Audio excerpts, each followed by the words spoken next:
मोक्षमार्गस्य नेतारं भेतारं कर्मभूभृतां ज्ञातारं विश्वतत्त्वानां वन्दे तद्गुणलब्धये।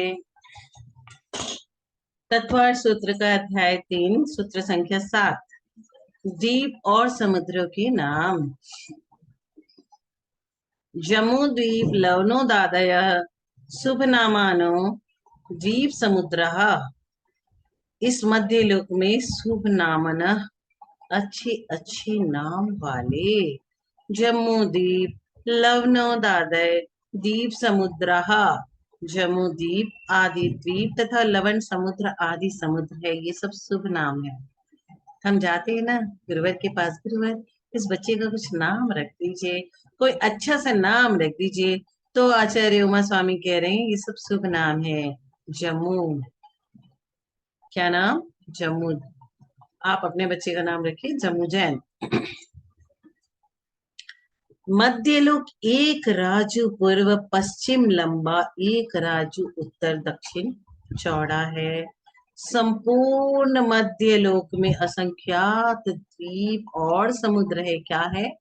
सारा मध्य लोक बहुत सारे द्वीप और बहुत सारे समुद्र है, एक दूसरे को घेरे हुए चूड़ी के आकार में है। सभी द्वीप और समुद्रों के बीचों बीच में थाली के आकार का 1,00,000 योजन विस्तार वाला जम्मू द्वीप है। उसके चारों तरफ क्या है? जम्मू द्वीप। जम्मू द्वीप के चारों तरफ लवण समुद्र है और उसके चारों तरफ धात के खंड द्वीप है और उसके चारों तरफ कालोदधी समुद्र है। उसकी चारों तरफ पुष्कर द्वीप है। इसी प्रकार एक दूसरे को घेरे हुए असंख्यात द्वीप और समुद्र है। अंतिम द्वीप का नाम स्वयंभू रमण द्वीप तथा अंतिम समुद्र का नाम स्वयंभू रमण समुद्र है। क्या कहा? जम्मू द्वीप लवणोदादय शुभनामानो द्वीप समुद्र। इसका मतलब इस मध्य लोक में शुभ नाम वाले अच्छे अच्छे नाम वाले जम्बूद्वीप लवणोदादय द्वीप समुद्र, जम्बूद्वीप आदि द्वीप एवं लवण समुद्र आदि समुद्र है। तो कौन किसके बाद है? क्रम समझिएगा। संपूर्ण मध्य लोक में असंख्यात द्वीप और समुद्र है और ये चूड़ी के आकार में है। सभी द्वीप और समुद्रों के बीच में थाली के समान 1,00,000 योजन विस्तार वाला जम्मू द्वीप है और जम्मू द्वीप के चारों तरफ लवण समुद्र है और उसके चारों तरफ धात के खंड द्वीप है और उसके चारों तरफ कालोदधी समुद्र है और उसके चारों तरफ पुष्कर द्वीप। इस प्रकार एक दूसरे को घेरे हुए असंख्यात द्वीप समुद्र है और अंतिम समुद्र स्वयंभू रमण। द्वीपों का विस्तार कैसा है, इनका आकार क्या है? द्विर द्वीप द्विर द्विर विस्तंभा पूर्व पूर्व परिक्षेपिणो वल्याकृतियः। इसका मतलब प्रत्येक द्वीप समुद्र दूने दूने विस्तार वाले पूर्व पूर्व परिक्षेपिणों पहले पहले के द्वीप समुद्र को घेरे तथा वल्याकृति माने चूड़ी के आकार के हैं। कैसे समझिएगा? ये होती है चूड़ी का आकार। और द्विर द्विर विस्कंभा, इसका मतलब प्रत्येक द्वीप समुद्र दूने दूने विस्तार वाले।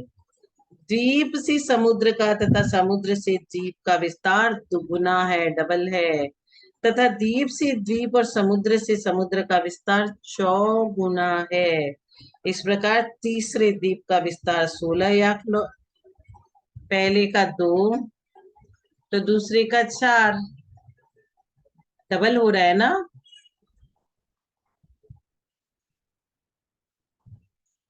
क्या होगा?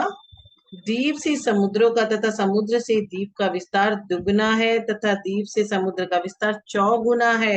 इस प्रकार तीसरे द्वीप का विस्तार 16 लाख योजन और तीसरे समुद्र का विस्तार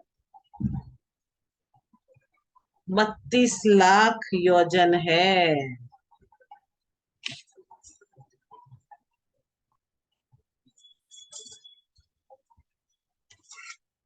कितना योजन? 32।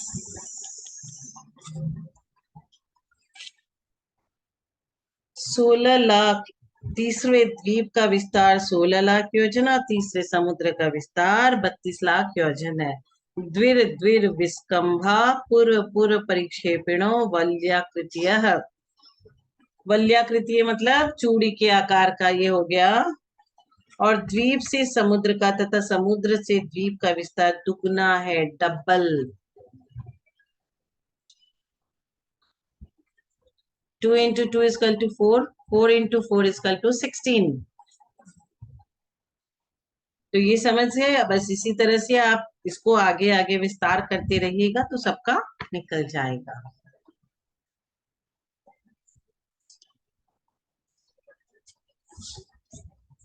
सूत्र संख्या 9। तन मध्य मेरु नाभिर्वृत्तो योजन सत्सहस्र विस्कंभो जम्मू द्वीप। तन मध्य का मतलब क्या हुआ? उन सब द्वीप समुद्रों के बीच में। मेरु नाभि सुदर्शन मेरु है। नाभि, नाभि मने आपकी बॉडी है, उसके सेंटर में क्या होता है? नाभि होती है। नाभि के ऊपर भी उतना ही हिस्सा, नाभि के नीचे भी उतना ही हिस्सा।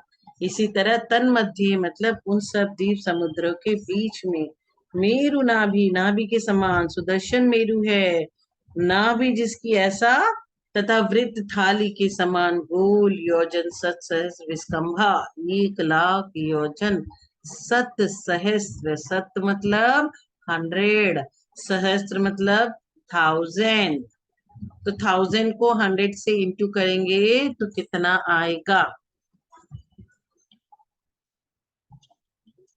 ये आप देखिए, यहाँ पे मैं लिख के बताती हूँ कि क्या बोला इन्होंने। आचार्य श्री उमा स्वामी जी ने क्या कहा यहाँ पे? सत सहस्त्र, सत माने 100, सहस्त्र मतलब 1000। तो 1000 into 100 is equal to 1 lakhs। तो उन सब द्वीपों के बीच में सुदर्शन मेरु है, थाली के समान गोल योजन सस विस्कंभा 1 लाख योजन विस्तार वाला ये चूड़ी के आकार का जम्मू द्वीप 1 लाख योजन विस्तार वाला है। सब द्वीपों के बीच में जम्मू द्वीप थाली के आकार का ये गोल गोल है, गोल। 1 लाख योजन पूर्व से पश्चिम। ये क्या है? पूर्व, और ये पूर्व से पश्चिम की ओर। 1 लाख योजन पूर्व से पश्चिम, उत्तर से दक्षिण तक इसका, उत्तर से दक्षिण तक इसका विस्तार है। यद्यपि गोल सभी द्वीप समुद्र है, अन्य द्वीप समुद्र वाले चूड़ी के आकार है। इस द्वीप का नाम आप सोचोगे जम्मू द्वीप क्यों है? उत्तर कुरु भूमि में एक जम्मू वृक्ष जामुन का पेड़ है। यह वृक्ष पृथ्वी कायिक है, वनस्पति कायिक नहीं है। वृक्ष को आप बोलोगे पृथ्वी कायिक कैसे बोल रहे हो? वृक्ष तो वनस्पति कायिक होते हैं, लेकिन यह वृक्ष पृथ्वी कायिक है, वनस्पति कायिक नहीं है। वह अकृत्रिम अनादि निधन है, उसी के कारण वह द्वीप जम्मू द्वीप कहलाता है। यह पृथ्वी का एक द्वीप है, अनादि निधन है, और वह वनस्पति कायिक नहीं है। कौन? जामुन का पेड़, जम्मू वृक्ष। उसी के कारण उत्तर कुरु भूमि में यह होने के कारण इस जीव का नाम जम्मू द्वीप पड़ा। पहला कारण क्योंकि वह जम्मू वृक्ष है, जामुन का पेड़, और वह वनस्पति नहीं, पृथ्वी कायिक, और वह अनादि निधन है। अब आप बोलोगे सुमेरु पर्वत कहाँ है? ये भी बता दीजिए हमें। जम्मू द्वीप के मध्य नाभि स्थानीय अर्थात शरीर के नाभि के समान सुमेरु पर्वत 1,40,000 योजन ऊंचा है। 1,40,000 योजन ऊंचा, सेंटर में 1000 योजन इसकी नींव जमीन के अंदर है और 99,000 योजन समतल से चूलिका तक है। अंत में चूलिका 40 योजन की है। तो कैसे इसका हुआ? नींव कितनी है? 1000 योजन। फिर इसमें ऐड करो 562 500 योजन, and then you should add 36,000 योजन, और फिर इसमें ऐड करो 40 योजन। तो ये बन के आएगा 1,40,000 योजन। यह मेरु पर्वत 4 वनों से घिरा हुआ है। एक वन जमीन पर और 3 वन मेरु पर्वत पर है। चारों तरफ किससे घिरा हुआ है? वन से घिरा हुआ है।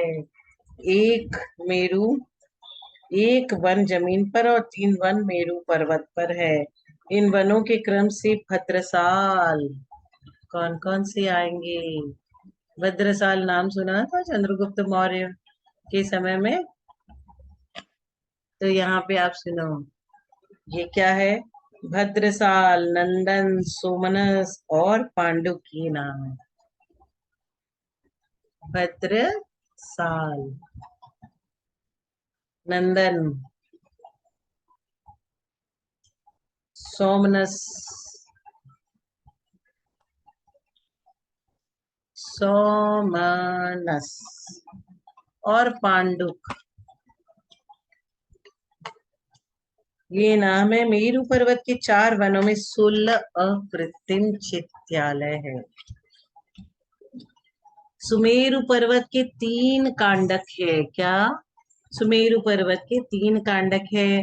पहला जमीन से 500 योजन, दूसरा 62,500 योजन और तीसरा 36,000 योजन। कितना? 500 योजन, 62,500 योजन और 36,000 योजन। 40,000 योजन की उनकी चूलिका है। यह सुमेरु पर्वत जम्मू द्वीप के विधि क्षेत्र के बीचों बीच में है। यह सुमेरु पर्वत जमीन में भद्रसाल वन से, इस वन से, भद्रसाल वन से घिरा हुआ है। 500 योजन ऊपर जाकर कटनी पर नंदन वन मिलेगा। फिर आपको 500 योजन ऊपर जाकर के पुनः 62,500 योजन ऊपर जाकर सोमनस मिलेगा।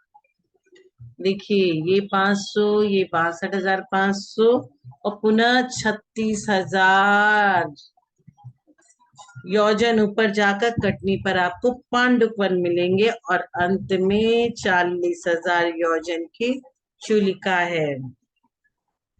तो पहले जमीन से 500 योजन, दूसरा 62,500, तीसरा 36,000। सुमेरु पर्वत कहाँ है? जम्मू द्वीप के विधि क्षेत्र के बीच में, सेंटर में। और यह सुमेरु पर्वत भद्रसाल वन से घिरा है।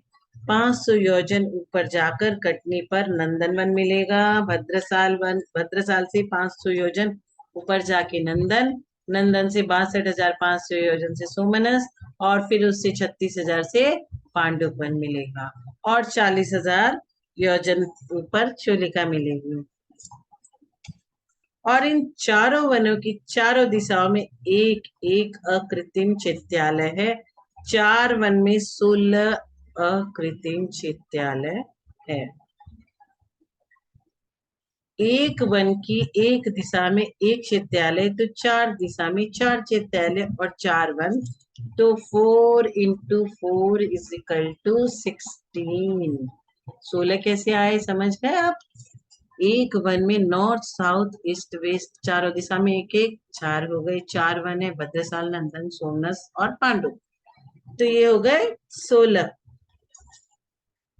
पांडुक वन की 4 दिशाओं में एक एक पांडुक शिला है, जिन पर तीर्थंकरों का अभिषेक होता है। तीर्थंकरों का अभिषेक कहाँ पे होता है? पांडुक वन के 4 दिशा में पांडुक शिला है एक एक, और वहीं पे अभिषेक होता है।